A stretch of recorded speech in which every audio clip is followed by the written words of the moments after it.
வணக்கம். 2026ஓட வீடியோ எதை பற்றினா, திருத்தணியில் ட்ரெயினில் வடமாநில தொழிலாளருக்கு நடந்த கொடூரம். 4 சிறார்கள் போதையை போட்டு கஞ்சா இந்த கருமம் இந்த போதையை போட்டு கொடூரம் பண்ணாங்க. எல்லாருக்கும் தெரியும். அதை பற்றி சொல்ல வேணாம், எல்லாரும் பேசி தீர்த்துட்டாங்க. அதை பற்றி நானும் பேச வேண்டிய கட்டாயத்தில் இருக்கு. நான் பேசி ஆகணும், ஏன்னா ஒரு ஸ்டாண்ட் எடுக்கணும்.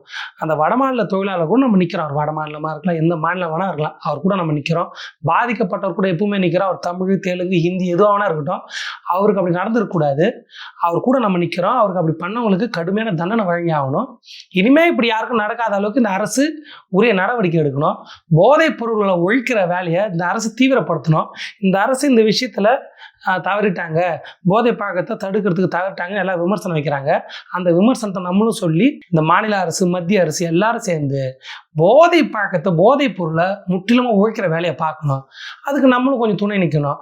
பாதிக்கப்பட்டவரும் நம்ம நிற்கிறோம். இப்போ என்ன பேச வரோம்னா, இதை பற்றி எல்லாரும் பேசிட்டாங்க. நம்ம என்ன பேசணும்னா, சாட்ட மாமாவோட வீடியோ பார்த்தேன். இதுக்கெல்லாம் காரணம் அவர் மட்டும் இல்லை, எல்லாரும் என்ன பேசியிருக்காங்கன்னா, இதுக்கெல்லாம் காரணம் இந்த புள்ளிங்கோ கலாச்சாரங்க. கஞ்சா அடிச்சு கானா பாட்டு பாடிக்கின்னு இந்த வடச்சென்னை படத்தை பார்த்துட்டு இவங்க அதனால தான் கெட்டு போகிறாங்க, அதனால தான் இப்படி நடக்குது அப்படின்னு பயங்கரமான ஒரு கருத்து, சூப்பர் கருத்து வைக்கிறாங்க. அந்த கருத்துக்கு வலு சேர்க்குற வகையில் சின்ன மாமா சாட்டை என்ன பண்ணிக்கிறாங்க, இதுக்கு காரணம் விஜயோட படங்கள்.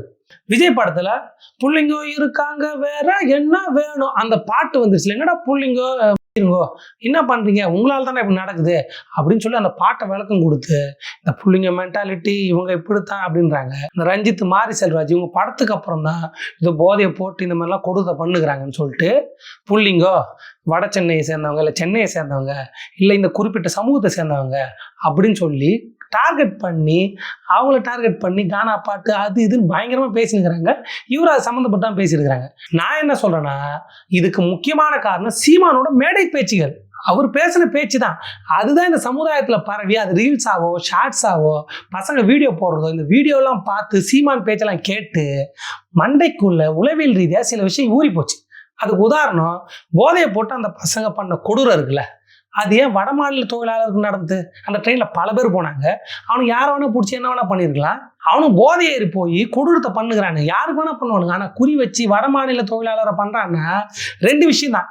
ஒன்று, அவன் எதிர்த்து கேள்வி கேட்க மாட்டான், அவனுக்காக வர்றதுக்கு நாதி இல்லை. 2வது, உளவியல் ரீதியா சீமான் போன்ற பல பேரோட பேச்சு ரீல்ஸ் எல்லாம் பார்த்து வடமாநில தொழிலாளர் நமக்கு எதிரி, நமக்கு எதிரானவன் அப்படின்ற மென்டாலிட்டி வந்துருச்சு. அதுவும் சீமான் பேச்சுகளை பார்த்தீங்கன்னா அது ரொம்ப தீவிரமா இருக்கும். மேடையிலே கொடூரமா பேசியிருப்பாரு. அதை பார்க்குற யாரா இருந்தாலும் சின்ன பசங்க, முக்கியமான 17 வயசு பசங்க, சின்ன பசங்களுக்கு இவங்க நம்ம எதிரின்னு தோணும். அவர் பேசின பேச்சு அப்படி, நம்ம அவர் தான் காரணம் அப்படி சொல்ல, அவர் பேசின பேச்சை வச்சு பேசுறோம். இவங்கள மாரி ஒரு பாட்டு கீட்டுலாம் சொல்ல, பேசின பேச்சு இருக்குது, கடுப்பாக இருக்குது. இப்பெல்லாம் பேசுனதோட விளைவாக தான் இதை நான் பார்க்குறேன். என்னோட தனி கருத்துன்னு கூட வச்சுக்கலாம். சீமான் என்ன பேசியதை முதல்ல அதை பார்ப்போம். சீமான் பேசிக்கிறத பார்த்துட்டு மற்ற எல்லாத்துக்கும் வரும். இந்திக்கார பையெல்லாம் அவனே பெட்டி கட்டி ஜலோ அவனே போயிட்டு இருப்பான். எத்தனை பேரை எங்க தூக்கி வச்சு வெளுக்கிறேன்னு தெரியாது, எங்கே தூக்கி வச்சு வெளுக்கிறோன்னு அவருக்கே தெரியாது. அவர் ஆட்சிக்கு வந்துட்டாருன்னா அதான் பண்ணுவாரான். அதாவது ஒரு அரசியல் மேடையில் தான் ஆட்சிக்கு வந்தால் என்ன பண்ணுவேன்னா, வடமாநில தொழிலாளரை எத்தனை பேர் எங்கே வச்சு வெளுக்கிறேன்னு தெரியாது. அத்தோட நேரத்தில் அவர் கொடூரமாக பேசியிருப்பான் மனுஷன். கஞ்சா வச்சிருந்தான் போடுறா, அவின் வச்சிருந்தான் போடுறா, பொண்ணை கைப்பிடிச்சு வச்சுட்டான் கற்பழிக்கு போடுறா, அங்கே ஒரு பாலியல் தொல்லை போடுறா, ஒரு 1000 பேரை தூக்கி உள்ளே போட்டு அவனுக்கு சோறு போடாத உள்ளே வச்சு பிச்சு விட்டேன்னு வச்சுக்க. கஞ்சா வச்சுக்கிறான், அபின் வச்சுக்கிறான், இந்த மாதிரி கற்பழிப்பு பாலியல் புகார் அப்படின்னு சொல்லி 1000 பேர் உள்ள தூக்கி போட்டு பிச்சு விட்டுருவாரான் அவர் ஆட்சிக்கு வந்தா. இப்போ அவர் ஒரு அரசியல்வாதி, அரசியல் மேடையில் தான் ஆட்சிக்கு வந்தால் என்ன பண்ணுவேன்னு சொல்கிறாருன்னா, அந்த என்ன பண்ணுன்ற விஷயத்தில் கஞ்சா வச்சுக்கின்னு வழக்கு போட்டுருவேன், அபின் வச்சுக்கின்னு வழக்கு போட்டுருவேன், இந்த பாலியல் தொல்லை கற்பழிப்புன்னு வழக்கு போட்டுருவேன்னு அவரால் முடிஞ்சதை அவங்களுக்கு எதிரான வேலையை செய்வேன்னு சொல்கிறார். இது வட மாநில தொழிலாளரை பார்த்து நேரடியாக சொல்கிறார்.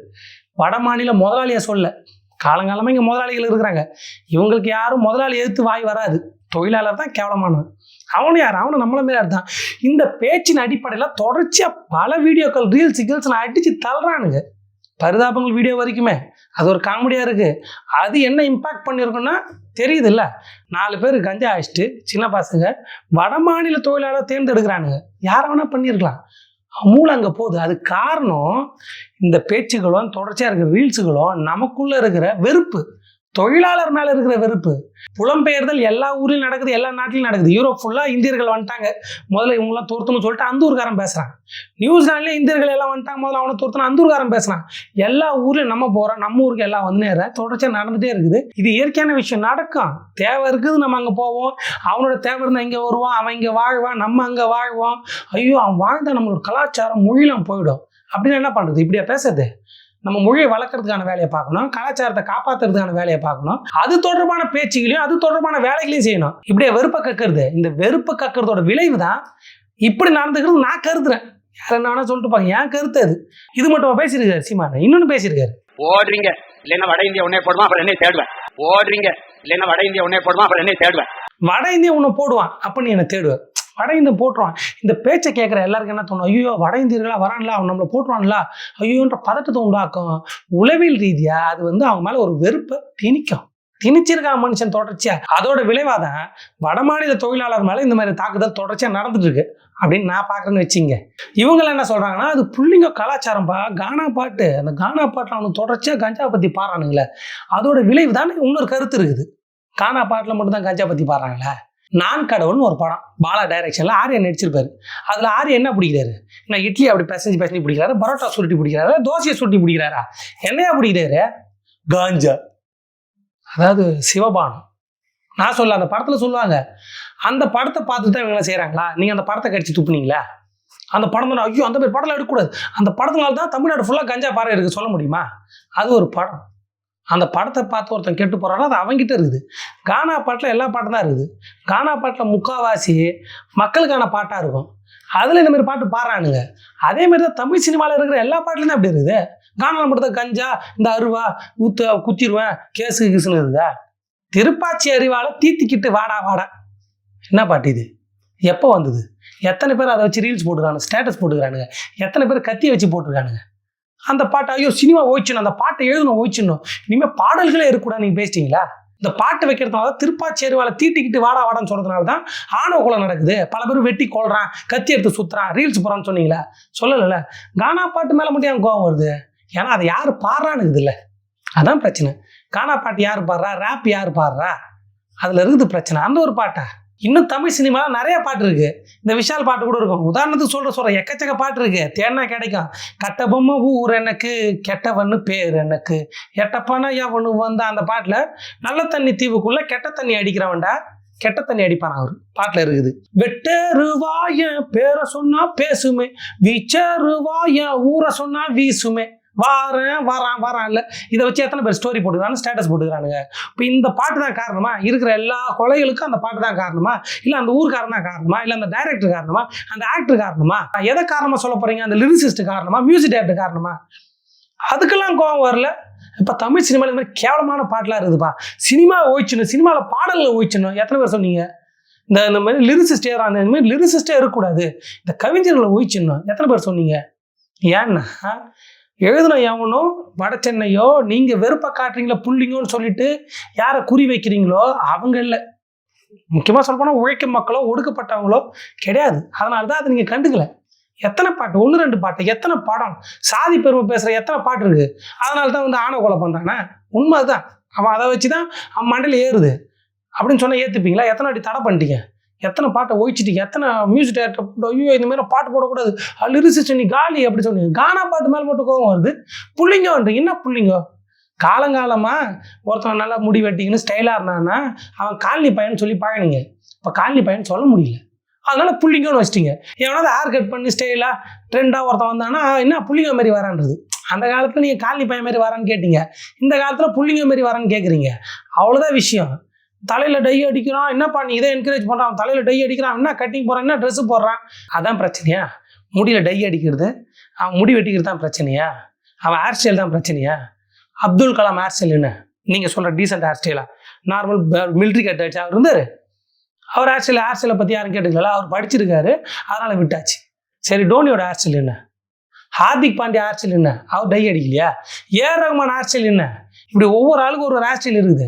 ஹேர் ஸ்டைலாக பிரச்சனை, சரி அதெல்லாம் விட்டுருவோம். சரி, இந்த புள்ளிங்க ஹேர் ஸ்டைல் உங்களுக்கு பிரச்சனையாக இருக்குதா, அந்த கட்டிங் பிரச்சனையாக இருக்குதா, அவனுக்கு போகிற ட்ரெஸ்ஸு பிரச்சனையாக இருக்குதா, அடிக்கிற கலர் பிரச்சனையாக இருக்குதா, காதில் போகிறது பிரச்சனையாக இருக்குதா? காலங்காலமாக கோயில் கருவறைக்குள்ள சட்டையே போடாம இன்னைக்கு வரைக்கும் சட்டை போடாம பூஜை பண்றாங்களே, நாகரிகமா சட்டை போடுங்கப்பா. அவங்க என்னப்பா பண்ணிட்டாங்க? அவங்களே அப்ப சட்டை போட சொல்ற, அவங்க தப்பு பண்ணிட்டான்னு கேக்குறீங்களா? கோயில் கருவறைக்குள்ள எத்தனை பெண்களை பாலியல் பலாத்காரம் பண்ணால ஒரு ஆளு தேவநாதன் ஞாபகம் இருக்குதா? அவன் அப்படி பண்ணிட்டான். உடனே அந்த சமூகமே அப்படியா? எல்லாரும் அப்படியா? கோயிலுக்குள்ள ஒரு பெண்ணை ஒரு பார்ப்பனர் அடிச்சாரு, உடனே எல்லாரும் அப்படியா? எல்லாரும் அதான் சொல்லிடுவீங்களா? நீங்க சட்டை போடுவோங்க, சட்டை போடுங்க. என்ன சட்டை இல்லாம இருக்கிறீங்க? பெண்கள் வர இடத்துல அது அசிங்கமா இருக்கு. என்ன ரோட்ல சட்டை போடாம போயிருக்கிறீங்க? என்ன இது ஹேர் ஸ்டைல் பின்னாடி மட்டும் இப்படி தொங்குது? நீங்க வந்து நார்மல் முடி வெட்டுங்க, மிலிட்ரி கட் அடிங்க, டீசெண்டா இருங்க. அவங்ககிட்ட ஏன் சொல்ல? நம்ம ஏன் சொல்லல? ஏன் சொல்ல வாய் வரல? அவங்க தப்பே பண்றது இல்லையா? கேடி ராகவன் யார் அவரு? அவர் வீடியோ பார்த்துக்கிறீங்களா? எல்லாரும் அப்படிதான் சொல்றீங்க. அந்த கட்சியில் இருக்கிற எல்லாரும் அப்படிதான் சொல்றீங்களா? இதோ சீமான் மாமா எத்தனை வழக்கில் மாட்டினான், அந்த கட்சிக்காரெல்லாம் அப்படிதான் சொல்றீங்களா? இல்லை பிரச்சனைனா இப்போ ஆர்சியில் பிரச்சனை, அவங்க ஆர்சியில் கேட்கல, சட்டையை போடாமல் சுற்றுறாங்க, அவங்கள கேட்கல, அவங்களும் தான் தப்பு பண்ணுறாங்க. அப்போ அவங்கள நீங்கள் எல்லாரும் அப்படி தான் சொல்லல. அவங்க பாடுற கர்நாடிக் மியூசிக் தான் அப்படி நடக்குது. கர்நாடிக் மியூசிக்கை நீங்கள் தடை பண்ணணும். அவங்க கர்நாடிக் மியூசிக் பாடுறதுனால தான் சட்டம் இல்லாமல் அவங்க இருக்கிறாங்க. அதனால தான் அவங்க கோயில் கரூர் அப்படி சொல்ல முடியுமா? இல்லை கனெக்ஷனே இல்லைல்ல. அப்போ கர்நாடிக் மியூசிக் பாடுறனா சரி, கானா பாட்டு பாடுறனா சரி, வெஸ்டர்ன் பாட்டு பாடுறனா இருந்தாலும் சரி, யாராக இருந்தாலும் சரி, எந்த ஊரில் இருந்தாலும் சரி, அவன் என்ன சமூகமோ எந்த மொழியோ எந்த மாநிலமோ எதுவும் இருந்தாலும் கஞ்சா போட்டு போதையில் பொதுமக்களை தாக்கின்னு தான் இருக்கிறாங்க. அவனுக்கு கடுமையாக தண்டனை கொடுக்கணும். இந்த போதை பொருளை ஒழிக்கணும். இப்படி தான் பேசணும். அதை விட்டுட்டு கானா பாட்டு, கானா வினோத்தோட வீடியோ ஃபேமஸ் ஆகினுக்குது. இனிமேல் அந்த கஞ்சா பாட்டு ரவுடி பாட்டு பாட மாட்டேன் அப்படின்னு சொல்லி சங்கம் வச்சு பாடக்கூடாதுன்னு ஒரு முடிவு எடுக்கிறாங்க. தமிழ் சினிமாவில் இனிமேல் கட்டப்பொம்மை ஊர் எனக்கு, கெட்டவனு பேர் எனக்கு, வெட்டருவா என் பேரை சொன்னால் வீசுமே, வீச்சருவா என் ஊரை சொன்னால் பேசுமே, திருப்பாச்சேருவாவில் தீத்திக்கிட்டு வாடா வாடா, இந்த மாதிரி பாட்டெலாம் எழுத மாட்டேன், இந்த மாதிரி ஜாதி பெருமை பேசுகிற பாட்டில் எழுத மாட்டேன்னு ஒரு சங்கம் போட்டு பேசியிருக்காங்களா? கானா பாட்டு பாடுற வினோத் பேசியிருக்காரு.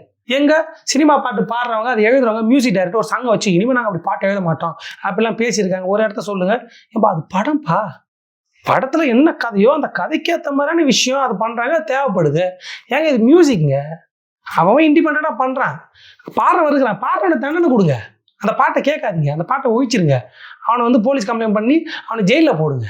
அதை விட்டுட்டு பாடுறவன் எல்லாம் இப்படி தான்னா டை அடிக்கிறது பிரச்சனையா இருக்கு. என்னப்பா அவன் கலர் கலர் டை அடிக்கிறான், அவங்க டை அடிச்சிருக்காங்களா? பொதுமக்களை யார்ப்பா டை அடிக்கிறான்? அவன் கலர் கலராக அடிச்சுன்னுக்கிறான், அதை நீ கேட்க மாட்டேன். நான் கேட்குறேன், சீமானுக்கு என்ன வயசு? அவர்னா டை அடிக்காமல் இருக்கிறார். ஏன் கருப்பாக டை அடிச்சு வச்சிருக்காரு? வெள்ளையா திரியலாம்ல. ஏன் 60 வயசுல உனக்கு எதுக்கு டை? ஏன் முடி கருப்பாக இருக்கணும்? ஏன் தாடி கருப்பாக இருக்கணும்? வெள்ளையா திரி, நீ கருப்பாக அடிச்சுக்கின்னு பொது இடத்துல இப்படி இருக்கணும்னு உனக்கு பிடிச்ச மாதிரி இருக்கல, அதை நான் கேட்க முடியாதுல்ல. அப்போ அவனுக்கு பிடிச்ச மாதிரி அவன் இருக்கிறான். டை அடிக்கிறதால தான் அப்படி ஆகுதா? அப்படின்னா இந்த ஆள் டை அடிக்கக்கூடாதுல்ல. சீமான் மட்டும் இல்லை, நீங்கள் வயசானவங்க 50-60 வயசுக்கு மேலே நினச்சி போகுதுல்ல, ஏன் டை அடிக்கிறீங்க? ஏன் நீங்கள் அழகாக இருக்கிறீங்க? உங்கள் வயசு அதுதானே, வெள்ளை முடியோடு திரிங்க. முடியலல்ல, உங்களுக்கு தேவையான கலரில், உங்களுக்கு தேவையான டிசைனில் நீங்கள் டை அடிச்சிக்கலாம். சின்ன பையன் அவனுக்கு பிடிச்ச மாதிரி அடிச்சுக்கூடாதா? டை அடித்தவன் அடிக்காதவன் எவனா இருந்தாலும் தப்பு பண்ணால் தண்டனை கொடுக்கணும்.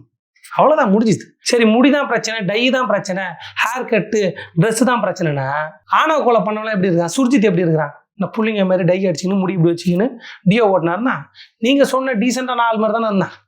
அவங்க அப்பா போலீஸ் தானே, அவர்னா டை அடிச்சுன்னு சுற்றினாரு, அவர்னா சடவல் தான் சுற்றினாரு, அவர்னா கருக்குன்னு போட்டுன்னு கஞ்சா அடிச்சா சுற்றினாரு. நீங்கள் சொன்ன டீசெண்டான ஆள் தானே. கோகுல்ராஜ் கொலை வழக்கில் யுவராஜ் எப்படி இருக்கிறாப்புல? நான் பிள்ளைங்க அவரு நீங்கள் சொன்ன மாதிரி டீசெண்டாக வெள்ளை சட்டை போட்டு வெள்ளை பேண்ட் போட்டுக்கின்னு ப்ராப்பராக ஷேப் பண்ணி ப்ராப்பராக முடி வெட்டுனுக்குறாங்க. நீங்கள் சொன்ன டீசப்பா அந்த மாதிரி முடி வெட்டுறவன் ப்ராப்பராக ஷேவ் பண்ணுறலாம். அப்படியா? எதுக்குப்பா முடி அப்படிலாம் வெட்டுறீங்க? யுவராஜ் மாதிரி எதுக்கு வெட்டுறீங்க? சுர்ஜித் மாரி எதுக்கு இருக்கிறீங்க? நீங்கள் மாறுங்க, அந்த மாதிரிலாம் இருக்கக்கூடாது. அந்த மாதிரிலாம் இருந்தால் உங்களை வந்து இப்படி சொல்கிறோம். ஒருத்தன் கூட சொல்லலை, அவங்ககிட்டலாம் அவங்க தோட்டத்தை பற்றி பேசலை, என்ன முடி வெட்டிக்கிறாங்க, என்ன மீசை வச்சுக்கிறாங்க, எந்த ஊர்லேருந்து வந்தாங்க, அதெல்லாம் பேசலை. ஏன்பா அவன் வந்து ஜாதி வெறி பிடிச்சோம்பா, எல்லா ஊர்லேயும் அப்படி இருக்கிறாங்க. இதை வந்து நீ அதுக்காக அந்த ஜாதியவோ அந்த ஊர் மக்களையோ அந்த இடத்தையோ அப்படிலாம் சொல்லக்கூடாது, அவங்க தோற்றத்தையெல்லாம் நீ ஒப்பிடக்கூடாதுன்னா இப்போ இதை மட்டும் ஏன் ஒப்பிடுறீங்க? 4 பேர் செஞ்சுட்டு அவனுக்கு தானே கொடுக்கணும், விட்டு போக வேண்டியது தானே. இதுக்கு பேர் தான் நமக்குள்ளே இருக்கிற ஜாதி வெறி, வேற எதுவும் இல்லை. அந்த ஜாதி வெறி வன்மம் தான் அப்படியே பொறுத்திருந்து இந்த சம்பவத்துக்கு அப்புறம் அப்படியே ஒட்டு மொத்தமாக கக்குறது. அப்படிதான் கக்கி வச்சுக்கிறீங்க, வேற எதுவும் இல்லை. அவன் டை அடிச்சிருக்கான், முடி வெட்டிருக்கான், இந்த மாதிரி ட்ரெஸ் போட்டிருக்கான். நாகரிகத்தை யார் கட்டமைக்கிறது? இப்படி தான் சட்டை போடணும், இப்படி தான் பேண்ட் போடணும், இப்படி தான் முடி வெட்டணும் யார் சொன்னது? முடி வெட்டுற விஷயம் காலங்காலமாக சட்டையை ஒத்து போட்டு இப்படி மட்டும் முடி வச்சுட்டு போனவங்களுக்கு இல்லை. டை அடிக்கிற விஷயம் சீமான் மாதிரி தாத்தாக்களுக்கு இல்லை. நீங்கள் அடிச்சிக்கலாம், ஆனால் அந்த பசங்க அடிக்கக்கூடாது. அப்போ டை அடிக்கிறதும் முடி வெட்டுறதும் ட்ரெஸ்ஸு போடுறதும் இவங்களுக்கு மட்டும் தான் சொல்கிறீங்க, வேறு யாருக்கும் சொல்லலை. ஏன்னா வராது. ஏன்னா அவன் போடுறவன் யார், செய்கிறவன் யார்? இல்லைப்பா அந்த அந்த குற்றத்தில் ஈடுபட்டவன் எல்லாம் இந்த சமூகம்பா, அந்த சமூகம் மட்டும் தான் அதை பண்ணுறாங்களே, வேறு எந்த சமூகம் பண்ணலையா? அப்போ ஆணவ கொலை யார் பண்ணுறா? அந்த சமூகம்லாம் அப்படியே பண்ணுறான்னு சொல்லிட முடியுமா? முடியாதுல்ல. அந்த ஊருக்காரெலாம் அப்படி தான் பண்ணுறான்னு சொல்லிட முடியுமா? முடியாதுல்ல. அப்போ இதை மட்டும் எப்படி சொல்கிறீங்க? ஆமாம் அப்படி தானே? அப்படி இல்லை, எல்லாரும் அப்படி சொல்கிறாங்கன்னு சொல்லல, பேசினுக்கிறாங்கல்ல. சும்மா பா ரஞ்சித்து, வெற்றிமாறன், வட சென்னை பாடம், மாரி செல்வராஜ், சும்மா அவங்க மேலே பழி போகிறது. ஏன்னா அவங்க தான் சாதி ஒழிப்பு பாடம் எடுக்கிறாங்க. சாதியவாதியில் இதான் சான்ஸ்ன்னு சொல்லிட்டு அவங்கள போட்டு அடிக்கிறது, கானா பாடகர்களை போட்டு அடிக்கிறது, கானா பாட்டு அடிக்கிறது.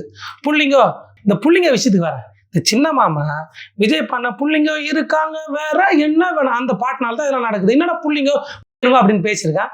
அந்த பாட்டை வந்து ஒரு விளக்கம் கொடுத்தாங்க. அந்த பாட்டு தான் காரணம்ன்றாரு. விஜய்க்கு நம்ம ஆதரவு இல்லை. விஜய் அரசியல்ல ஆர்எஸ்எஸோட குழந்தை, அவர் பிஜேபி ஆளு, அரசியல் ரீதியாக கடுமையாக எதிர்க்கிறோம். ஆனால் அந்த பாட்டுக்கும் இந்த சம்பவத்துக்கும் இந்த மாதிரியான ஒரு வன்முறைக்கும் சம்மந்தம் இருக்கு. ஆனால் சம்மந்தம் இல்லை. அந்த பாட்டு என்ன சொல்லுது? ஆமாம் அழுக்கா இருப்போம், ஆமாம் அழுக்கா இருப்போம், காலங்காலமாக நீ வேலை செஞ்சுட்டு வந்துருக்குற, விவசாயம் பண்ணிட்டு வந்துருக்குற, கூலி வேலை செஞ்சு வந்துடுற, அழுக்கா இருக்கிற, அசிங்கமாக இருக்கிற, நீ கோயிலுக்குள்ளே வரக்கூடாது, நீ ஊருக்குள்ளே வரக்கூடாது, நீ தள்ளியருன்னு நானுங்க. ஆமாடா அழுக்கா இருப்பேன்டா, என்னடா உழைச்சிருக்கிறோம், ஆமாம் அழுக்கா இருப்போம், கருப்பா கலையா இருப்போம், காலங்காலமாக நீ கருப்பாக இருக்கிற, அசிங்கமாக இருக்கிற. ஆமாம் இவங்களாலே உழைக்கிற மக்கள்னாலே கருப்பாக தான் இருப்பாங்க. யார் சொன்ன? கோயிலுக்குள்ளே இருந்தவன் சொன்னான், வெள்ளையாக இருந்தவன் சொன்னான். இப்போ சாட்டம்மா அதை சொல்கிறான்னா அவன் என்ன கலர்ன்றதான் சொல்கிறான்னு தெரியல. அப்போ காலங்காலமாக வெள்ளையாக இருக்கிறவன், கோயிலுக்குள்ளே இருக்கிறவன், அகரகாரத்தில் இருக்கிறவன், நீங்கள் கருப்பாக இருக்கிற அழுக்காக இருக்கிறான்னா கருப்பாக கலையாக இருக்கிறவன்னு பாட்டு எழுதுறான். ஆமாண்டா கருப்பாக கலையாக இருக்கிறான், என்ன பிரச்சனை உனக்கு? கருப்பாக கலையாக இருப்போம், ஒன்றா உயிராக இருப்போம், உழைக்கும் மக்கள் நாங்கள்லாம் ஒன்றா உயிராக இருப்போம், ஒத்துமையாக இருப்போம், ஜாதி மதம் பார்க்க மாட்டோம், இந்த வந்து பணக்கார ஏழை பார்க்க மாட்டோம், ஒத்துமையாக ஒன்றா இருப்போம், யாராவது உதவின்னு கேட்டால் உயிரை கொடுத்து உதவி பண்ணுவான். அப்படி எழுதின பாட்டு அது. பிள்ளைங்க இருக்காங்க, வேற என்ன வேணும்? பிள்ளைங்கன்னா நம்ம பிள்ளைங்க, நம்ம தம்பிங்க, நம்ம அண்ணங்க, இவங்கெல்லாம் நம்ம பிள்ளைங்கன்னு சொன்ன வார்த்தை அது. இவனுங்க சாதி வெறி பிடிச்சவனுங்க, வட சென்னை மேலே வன்மத்தை கக்குறவங்க, அவனுக்கு ஸ்டைலாக இருக்கிறானுங்க, அவனுக்கு நல்லா பாடுறானு, நல்லா ஆடுறானுங்க, சூப்பராக இருக்கானுங்க, தாங்கிக்க முடியலன்னு பிள்ளைங்கன்ற வார்த்தை புள்ளிங்கோ, என்ன நீங்கள் புள்ளிங்கோ புள்ளிங்கோ புள்ளிங்கோன்னு அதை மாற்றி விட்டானுங்க. பிள்ளைங்க இருக்காங்க, வேற என்ன வேணும்? எல்லாம் நம்ம பிள்ளைங்க இருக்கிறாங்க, வேற என்ன வேணும்? அதோட சந்தோஷம் எதுவுமே இல்லை. அப்படிதான் விஜய் அந்த படத்தில் பாடியிருப்பாரு. உடனே புள்ளிங்கோ இருக்காங்க, புள்ளிங்கோன்னு சொல்லாரு, பிள்ளைங்க இருக்காங்க வேற என்ன வேணும், ராவடி ராசாவா நிப்பேண்டா என்னோட கில்லாவில், அப்படிதான் அந்த பாட்டு வரும். யாருக்கும் தவுளுண்டு நீ இல்லை, தவுளத்தாக நில்லு என் ஆளு நண்பாணி. நீ தவுளுண்டு இல்லை, தவுளத்தான் இல்லை, தைரியமா நில்லு, நீ ஒன்றுமே இல்லைன்னு இந்த உலகம் சொல்லணும் இருக்கும். நீ உழைக்கும் மக்கள், நீ அப்படித்தான் கருப்பாக இருக்கிற, அசிங்கமாக இருக்கிற, நீ வரக்கூடாதுன்னு சொல்லும். நீ தவுளுண்டுலாம் இல்லை, தவுளத்தான் நில்லு, அப்படிதான் அந்த பாட்டு இருக்கும். அந்த பாட்டு ஒன்றும் கஞ்சா அடிக்க சொல்லியோ, கத்தியால் குத்த சொல்லியோ, வெட்ட சொல்லியோலாம் இல்லை. எடுத்துன்னு வரானு பாரு, உதாரணத்துக்கு வன்மத்தை கக்கலாம், அதுக்காக விஜய் சேர்த்து கோத்த. அந்த படத்துக்கு இதுக்கு என்ன சம்மந்தம் இருக்குது? உண்மை இதுக்கெல்லாம் என்ன காரணம்? மேடை பேச்சுகள். அந்த மேடை பேச்சை பேசுறது யாரு? சீமான் மாதிரி ஆளுங்க தான். அதை விட்டுட்டு சினிமா, கானா பாட்டு, பா ரஞ்சித்து, வெற்றிமாறன், மாரி செல்வராஜ், வட சென்னை பாடம், கானா பாட்டு. ஏன்பா கானா பாட்டில் இல்லை இருக்குது, தப்பு தப்பான பாட்டு பாடுறாங்க. கானா பாடர்கள் நாங்கள் பாட மாட்டோம்னு சங்கம் வச்சு பேசுகிறாங்க. சினிமாவில் தப்பு தப்பான பாட்டு இல்லையா? அந்த தப்பு தப்பான பாட்டெலாம் அங்கே எழுத மாட்டோம் எப்போ சங்கம் வச்சு பேசுனாங்க? ஏன் சினிமா மேலே உங்களுக்கு கோவம் வரல? ஏன் கோவம் வரலன்னா, கானா பாட்டு யார் பாடுறா, யார் ஆடுறா, அது எங்கே இருக்குது, அதுதான் பிரச்சனை. ட்ரெயினில் வடமாநில தொழிலாளரை ஒரு 4 பேர் வெட்டுறானுங்க, அவங்கள ஜெயிலில் தூக்கி போடணும், அவங்களுக்கு கடுமையான தண்டனை கொடுக்கணும், போதைப் பொருளை ஒழிக்கணும் அப்படின்றத விட்டுட்டு கானா பாட்டுக்கு போய்க்கிறாங்கன்னா உனக்கு என்ன? அதை பண்ணவங்களுக்கு ஆதரவாக நான் பேசலை, பாதிக்கப்பட்டவங்க கூட தான் நான் நிற்கிறேன். அவன் என்ன மொழியாக வேணா இருக்கட்டும், எந்த மாநிலமான இருக்கட்டும், உங்களுக்கு தான் வந்து வடக்கன் இது அது இதுன்னு, உங்களுக்கு தான் ஜாதி மட்டை, எங்களுக்கு அது கிடையாது. என்னை பொறுத்த வரைக்கும் அவன் உழைக்கம் வருவோம், அவ்வளோதான். உழைக்கிறதுக்கு வந்திருக்கான். நீங்கள் போகிறீங்கள, இங்கே போய் ஐடி கம்பெனியில் ஒர்க் பண்ணுறீங்களே, அந்த மாதிரி நீங்கள் போகிறப்ப அவன் இங்கே வந்திருக்கான், அவ்வளோதான். காலங்காலமாக அவன் மேலே தான் வெறுப்பை நீங்கள் கக்குறீங்க. வட மாநில முதலாளி மேலே வெறுப்பை கக்கலை, உங்களுக்கு வெறுப்பு ஒரு நாள் வராது, அவன் மேலே தான் வரும். இனிமேல் இதுக்கு யாருக்கும் நடக்கூடாது. இந்த அரசாங்கம் போதைப் பொருளை முற்றிலுமாக ஒழிக்கணும், அதுக்கான வேலையை தீவிரப்படுத்தணும். இதை ஒரு உதாரணமாக எடுத்து இதை செய்யணும். இந்த விமர்சனத்தை நம்மளும் வைக்கிறோம். அதை விட்டுட்டு கானா பாட்டு, புள்ளிங்கோ, ஆளுகாலு வட சென்னைன்னா எத்தனை ரீல்ஸ் வந்துருக்குது. மல்லேஷ் கண்ணன் ஒரு நல்ல ரீல்ஸ் போடுறவர், எனக்கு ரொம்ப பிடிக்கும். அவரு 2 விதமாக ரீல்ஸ் போட்டிருக்காரு.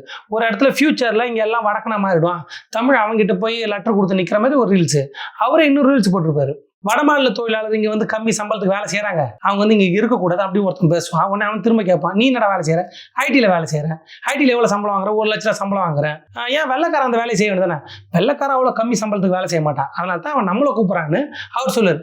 ஏன்டா நீ வெள்ளைக்காரனுக்கு பதிலாக அவன் வேலையை செய்யலாம் கம்மி சம்பளத்துக்கு, வடமாநில தொழிலாளர் இங்கே வந்து கம்மி சம்பளத்துக்கு வேலை செய்யக்கூடாது, எல்லாம் ஒன்று தான்டான்ற மாதிரி 2 ரீல்ஸ் போட்டிருப்பாப்புல. நான் என்ன சொல்ல வரேன்னா இது பாதிக்கப்பட்டிருக்கு. இப்படி ஒரு ரீல்ஸ் போட்டோமே அதை சரி பண்ணணும்னு ஒரு ரீல்ஸ் போடுறாங்க, நல்லது தான். அப்போ தொடர்ச்சி இந்த மாதிரி எத்தனை ரீல்ஸ் பரிதாபங்கள் வீடியோ போட்டாங்க, ஜாலியாக காமெடியாக இருந்துச்சு. ஆனால் அந்த காமெடிக்குள்ளே இருக்கிற பிரச்சனை இருக்குதுல்ல, அது மக்கள் மத்தியில் எந்த மாதிரியான எண்ணத்தை உருவாக்குச்சுன்னு இருக்குதுல்ல, அந்த உருவாக்குறது என்னவா போய் முடியும்னா அதை யோசிக்கணும், நம்ம யோசிக்கணும். தொடர்ச்சியாக ரீல்ஸு மேடை பேச்சு இப்படி கண்ணா பின்னான்னு வீடியோ போட்டு நமக்குள்ள வடமாநில தொழிலாளர் மேலே ஒரு கோபத்தை உண்டாக்கிட்டு அதுக்கப்புறம் இப்படி பண்ணிட்டாங்க. அதுக்கே தூக்கி கானா பாட்டு பாடுறோம், வட சென்னை படம், பா ரஞ்சித், வெற்றிமாறன் இப்படி போட்டால் என்ன நியாயம்? நம்ம மாறணும். எல்லா ஊர்லேயும் மைக்ரேஷன் நடந்துகிட்டே இருக்குது. நம்ம வெளிநாட்டுக்கு போகிறோம், அவன் இங்கே வருவான், அது நடந்துகிட்டே இருக்க, தவிர்க்கவே முடியாது. மொழியை காப்பாற்றணும், கலாச்சாரம் காப்பாற்றணும், அதுக்கான வேலையை தான் செய்யணும். அவன் வெறுப்பை கக்கக்கூடாது. உங்கள் வெறுப்பை யார் மேலே கக்கணும்னா முதலாளிகள் மேலே கக்கணும். சுரண்டானுங்கள, உழைப்பை சுரண்டி துண்டானுங்கள, அவனு மேலே கக்குங்க. உழைக்கும் மக்கள் மேலே கோவப்படுறதுன்றது நம்ம மேலே கோவப்படுறது. ஏன்னா அங்கே அடி வாங்கணும் அதே பொருளாதார சூழலில் தான் இருந்தால், அடித்தவனும் அதே பொருளாதார சூழல் தான். அவங்க 2 பேரும் மோதி நிற்கிறாங்க. சுரண்டி துண்டுனே இருக்கிறான். புலம்பெயர்தல் தவிர்க்க முடியாத ஒன்று, அதை புரிஞ்சே ஆகணும். மொழியை காப்பாற்றுறதும் நம்மளை காப்பாற்றிக்கிறதுக்கான வேலையை தான் செய்யணுமே தவிர்த்து உழைக்கிற வடமாநில தொழிலாளர் மேலே வன்மத்தை கக்கிறதுன்றது நியாயமே கிடையாது. அதுக்கு முக்கியமான காரணம் புரிஞ்சிக்க வேண்டியது, அரசியல் மேடையில் பேசுறதும் அது தொடர்ச்சியாக வர்ற ரீல்ஸுகளும் தான். அவனுக்கு வர்ற கோபம் வடமாநில தொழிலாளர் மேலே வருது. அது இன்னைக்கு வடமாநில தொழிலாளர் மேலே வரும், நாளைக்கு வேற ஒரு மக்கள் மேலே வரும், குறிப்பிட்ட மக்கள் மேலே வரும், அப்புறம் இந்த ஜாதின்னு வரும், அப்புறம் இந்த இடம் வரும். இது நல்லதுக்கே இல்லை. எல்லாரும் மனுஷன், நம்ம உழைக்கிற மனுஷன். சில பேர் நம்மளை சுரண்டி தூண்டுற மனுஷன் இருக்கிறான், அவ்வளோதான் விஷயம். அவனும் நல்லா இருக்கணும், ஜாதியை மாற்றி தூக்கி போட்டு சொருவி இன்னும் நம்ம சாவடிக்கிறான். இதெல்லாம் புரிஞ்சுக்கணும். அட்வைஸ்லாம் கொடுக்க விருப்பம் இல்லை, வேற என்ன பண்ணுறது, தலையெழுத்து.